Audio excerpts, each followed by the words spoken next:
The recent weather, we've all had a lot of extra time to be at home together. Here with an idea to help encourage reading for everyone in your family with a family book club is Dr. Ashley Stevens from Cabell County Schools. Great to see you. Good to see you. I love this idea, a family book club. So what is this? So you know how Instagram, they bring you the things that they think you need to know.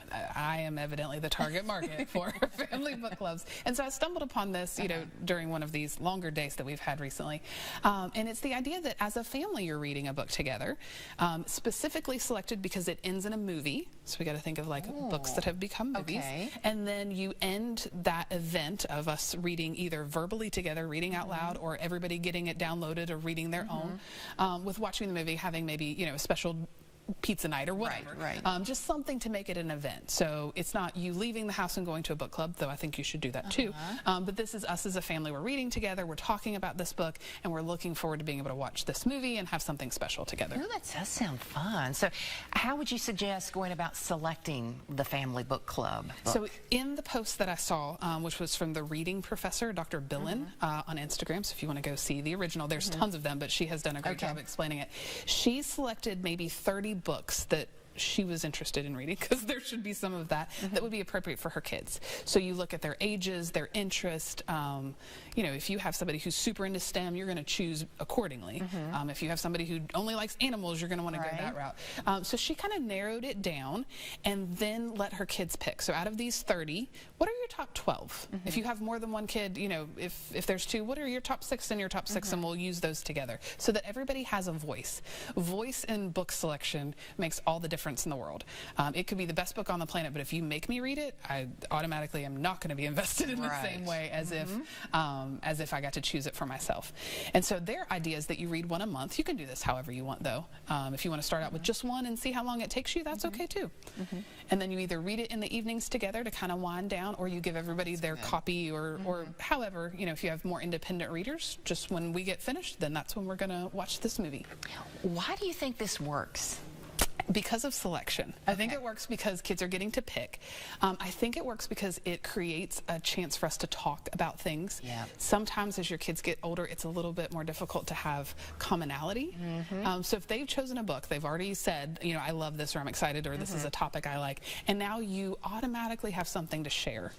Little kids want to share everything, and that's awesome. But as your kids get older, you have to be more intentional. So I think it works because your kids are dictating what it is, and you have this very pleasant entry point to those conversations as you're reading. And that, again, as you mentioned, is so important, because as our kids get older, they don't want to talk to us as much. I don't know how to fix that.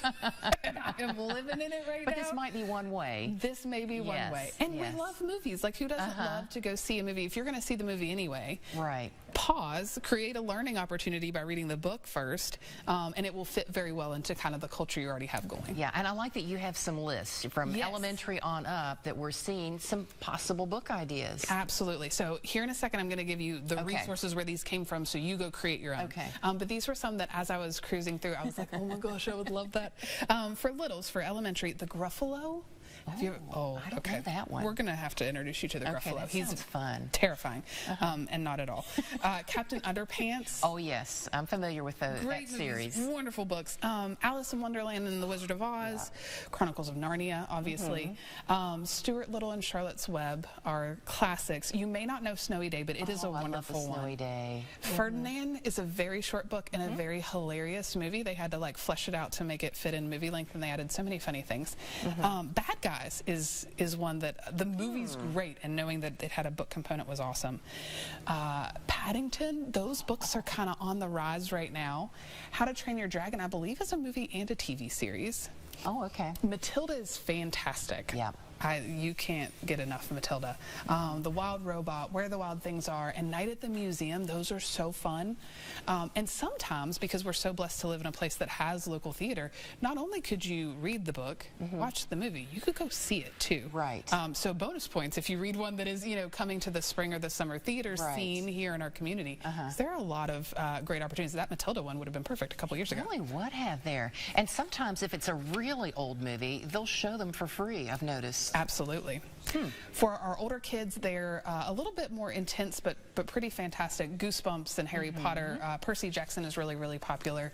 The Boy in the Striped Pajamas and The Book Thief are both kind of historical fiction, so you're getting a lot of kind of bang for your buck on that one. Lemony Snicket's A Series of Unfortunate Events. I don't think my kids can watch that enough times.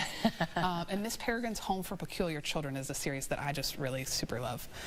And there is Enola Holmes, the kind of in the Sherlock Holmes era, a different perspective on that. So there's lots of great options.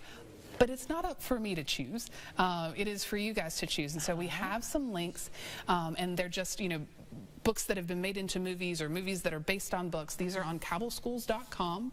There you go to Families and Family Academy, and you can see those links on there. So this is one of those LeVar Burton moments. Don't take my word for it. Like, go and pick out the ones that you want your kids to choose from, and then see what they pick. Yeah, I love these ideas because our kids grow up so fast, and this kind of, I don't know, makes those special memories with them. It does give us a chance to capture that time and to make it dependent on us being together. Exactly. A lot of the growing up is dependent upon their independence, and that's wonderful. But this is one where it's just us. It's just our family. I like it. Thanks so much for sharing this great idea. Absolutely. Yeah. All right. Thanks so much. We'll be back after this.